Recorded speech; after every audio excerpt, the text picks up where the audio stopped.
ગુજરાત ચોમાસાની ઋતુ વેદે તરફ પ્રયાણ કરી રહ્યું છે, ત્યારે હવામાન નિષ્ણાંતોએ નવરાત્રી પહેલાં વાતાવરણમાં પલટો આવશે તેમ જણાવ્યું છે. ત્યારે હવામાન વિભાગે પણ સપ્ટેમ્બરના અંતમાં કેટલાક વિસ્તારોમાં ભારે વરસાદ વરસે તેવું પૂર્વાનુમાન કર્યું છે. હવામાન વિભાગે 25 થી 27 સપ્ટેમ્બર દક્ષિણ ગુજરાતના કેટલાક ભાગોમાં યલો એલર્ટ આપ્યું છે.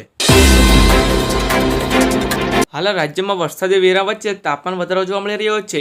તાપમાન વધતા લોકો ગરમી અને ઉકળાટની પરેશાન થઈ રહ્યા છે. હવામાન નિષ્ણાત પરેશ ગોસ્વામી 2024 ચોમાસાની છેલ્લી વરસાદી સિસ્ટમ અંગે માહિતી આપી છે. બંગાળની ખાડીમાં 2 સપ્ટેમ્બર બનવાની શરૂઆત થઈ શકે છે.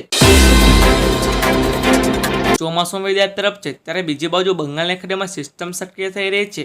જો બંગાળના ઉપસાગરમાં એક પછી એક સિસ્ટમ બનશે તો પાછોતરા વરસાદ થવાનું હવામાન નિષ્ણાત અંબાલાલ પટેલે આગાહી કરી છે.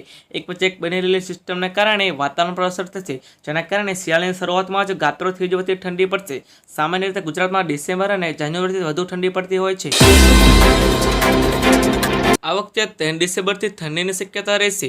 22 ડિસેમ્બર પછી દેશના ઉત્તરી પર્વતીય પ્રદેશમાં ભારે વરસાદ થતાં ગાત્ર થઈ જવાથી ઠંડી પડે.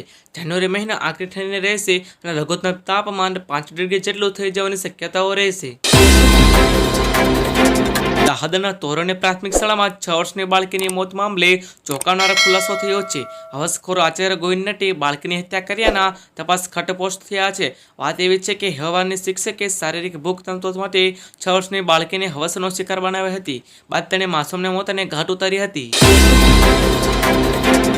મુખ્યમંત્રી ભૂપેન્દ્ર પટેલે રાજ્યના જિલ્લાઓમાં ગ્રામીણ વિસ્તારોમાંથી પસાર થતા પંચાયત હસ્તકના રસ્તાઓને કોન્ક્રીટ રોડ બનાવવામાં ગ્રામીણ જનસુવિધા હિતલક્ષી મહત્વપૂર્ણ નિર્ણય કર્યો છે.